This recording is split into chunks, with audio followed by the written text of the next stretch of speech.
దేవుని వాక్యం చదువుతుందంటే దేవుని మందిరం మీద ఆశ కలిగి ఉండాలని వాక్యం సెలవిస్తుంది. నేను చెబుతున్నాను ఆ మాటలు.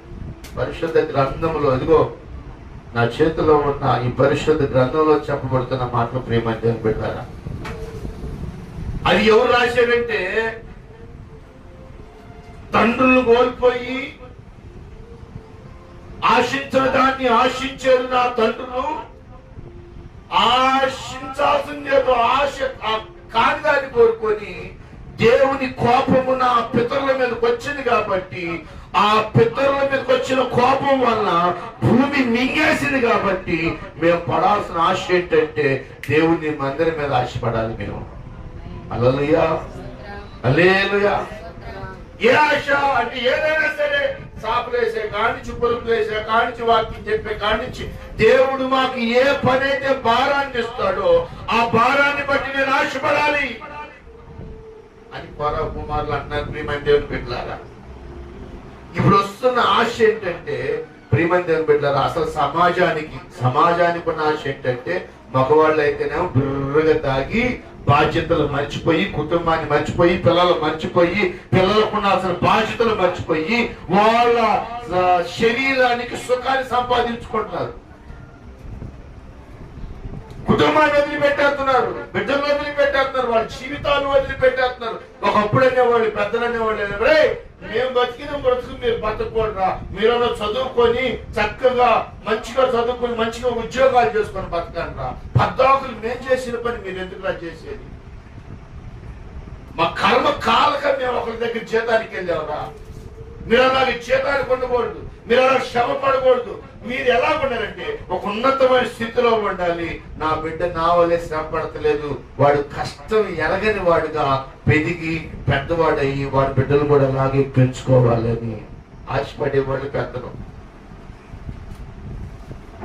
ఇప్పుడు చాలా మటుకు ప్రియమైన దేవుని బిడ్డలారా కొంత భాగం మారింది, కానీ ఇంకా జ్ఞానం లేని వారు ఉన్నారు. జ్ఞానం లేని వారు ఉండి వారి కుటుంబాన్ని ఏ ప్రాంతానికి నడిపిస్తున్నారంటే అదో పాతాళానికి నడిపిస్తున్నారు.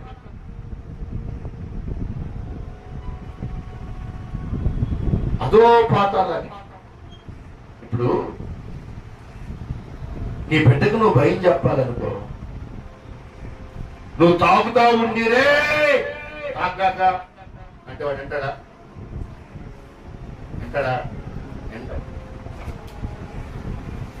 నువ్వేం చేయకుండా వాడికి రే నువ్వు నా మాటిను అంటే నువ్వేం చేసావు? నువ్వేం చేసావయ్యా? నేను నీ మాట అంటే నువ్వు నాకేం చేశావు? ఏం చేసి చెప్పు అని తండ్రిని ప్రశ్నించే రోజుల్లో మనం జీవిస్తాం.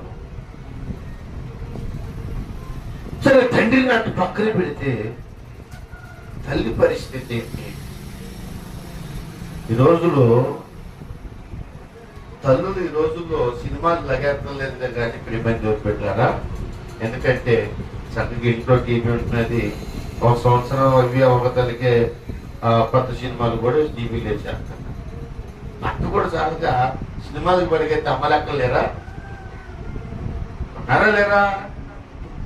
కొత్త సినిమా వస్తే కొత్త సినిమాకి వెళ్ళాలి. ఇంట్లో మనకి తింటారకుండా తింటానికి లేకపోయినా ఎక్కడికి పరిగెత్తారంట? సినిమాకు పరిగెత్తారు.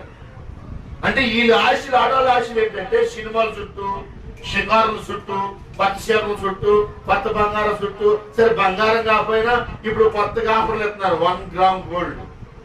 ఏంటంట? 1 గ్రామ్ గోల్డ్. 1 గ్రామ్ ఉండేది గోల్డ్ మీరు ఎప్పుడైనా పెట్టుకొని వెళ్ళచ్చు. అది పురుషులకి నకిలీ. అది ఏంటి? బ్రాస్లెట్లు, దండలు కూడా పురుషులు పెడుతున్నారు, ఆడోళ్ళు పెడుతున్నారు, పురుషులు పెడుతున్నారు. మరే మీ బంధ తగలయ్యా వీటి మీద కదా మీ ఆశ ఉండాల్సింది. మీ ఆశ ఏట్ల మీద ఉండాలంటే మీ కుటుంబాలు చక్కపరుచుకునే విషయం మీద ఆశ ఉండాలి. మీ కుటుంబాలు చక్కపరచబడాలంటే మొదట మీరు చక్కబడాలి, మీ హృదయం చక్కబడాలి. వీటి మీద మీ హృదయం చక్కబడాలంటే ఇదిగో కోరా కుమారులు అంటున్నారు. ఏమంటున్నారంటే వీళ్ళు పరిస్థితులు మొత్తం అనుభవించిన వాళ్ళు. పరిస్థితులు మొత్తం అంటే దేవుని కోపం వీళ్ళ మీద తగులుకుంది.